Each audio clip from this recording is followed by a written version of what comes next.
Senhor presidente, senhores deputados, senhoras deputadas, visitantes que acompanham a sessão na tarde de hoje, como já era previsto, senhor presidente, nós fizemos a solicitação de vistas à subemenda e ao substitutivo geral que foi apresentado pelo deputado Romanelli, as emendas apresentadas ontem, porque não era possível que nós tivéssemos, embora tenhamos uma assessoria extremamente competente, mas não era possível que nós tivéssemos condições de analisar cerca de 70 emendas que foram apresentadas ontem,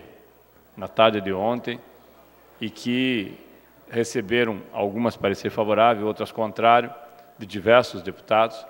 e que viriam, se nós não fizéssemos o pedido de vistas, viriam a plenário hoje. E aí me chama a atenção,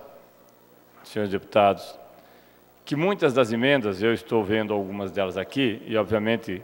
que não precisamos citar o nome dos deputados, até por uma questão de conteúdo, mas muitas das emendas que vêm são emendas feitas, além das emendas feitas pela oposição, professor Tercílio, e que Vossa Excelência assinou, assim como o deputado Essen, outros deputados assinaram, o deputado Pacheco, o deputado Nereu, os deputados do PMDB, do PT, o deputado,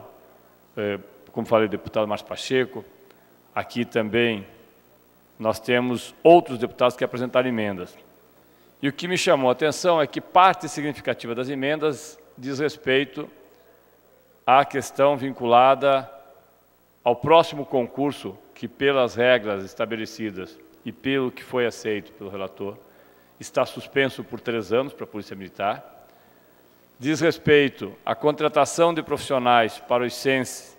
e também para as penitenciárias,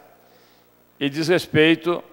também à GRAIN, a gratificação intramuros que está sendo proposta pelo governador. E eu falo isso, e conversava antes com o deputado Maurício, que a julgar pela quantidade de emendas apresentadas, pela diversidade de deputados que assinaram emendas no que diz respeito especificamente à proibição ou à limitação imposta pelo governador Carlos Alberto à contratação de policiais nos próximos 3 anos, uma vez que nós temos algumas condicionantes que, na prática, impedem que nós tenhamos o concurso. Ou, no caso dos educadores dentro do sistema prisional e do CENS, a julgar pelo número de emendas apresentadas, nós deveríamos ter esses 2 dispositivos, pelo menos, derrubados.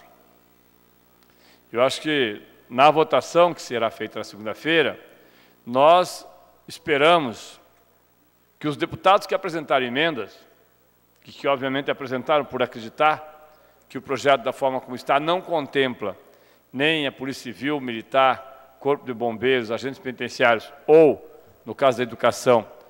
os educadores que estão no CENS e que hoje não se sabe exatamente como que serão substituídos. O projeto fala, inclusive, num processo de fazermos a seleção simplificada, o PSS, o que gera uma grande dúvida sobre quais as condições que estes novos educadores, através do PSS, terão para exercer as suas funções, uma vez que não há nenhum histórico de funcionários públicos não concursados, não de carreira, através de PSS, trabalhar em penitenciárias ou em centros de socioeducação. Mas, a julgar por essas emendas, e nós vamos na segunda-feira, e obviamente que até lá servidores públicos poderão acompanhar, inclusive porque nós estaremos publicando no site,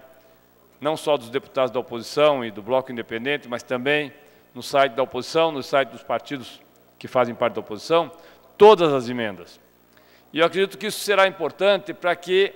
os servidores da saúde, da educação, os servidores ligados à segurança pública, trabalhadores ligados à Emater, enfim, a todos os segmentos que estão, de alguma forma, abrangidos por esse projeto raspa-tacho que o governador Carlos Alberto mandou, que possam olhar as emendas que foram apresentadas e depois fazer com que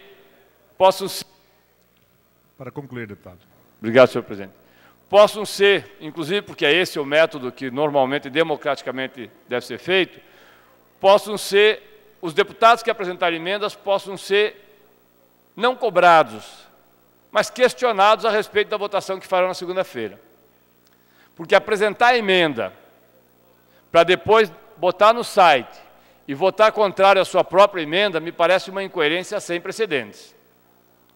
Eu não sou corregedor de Deus e não estou aqui para cobrar a postura de absolutamente ninguém. Mas quando nós nos expomos e dizemos que somos favoráveis a, obviamente que é necessário que mais do que apenas o discurso nós tenhamos a prática. Aquilo que Marighella sempre pregava. A prática é a medida da verdade. Que na segunda-feira nós tenhamos, na prática, a verdade daqueles que apresentaram as emendas. Porque se fizerem, na prática, o que propuseram, nós vamos derrubar os dois projetos.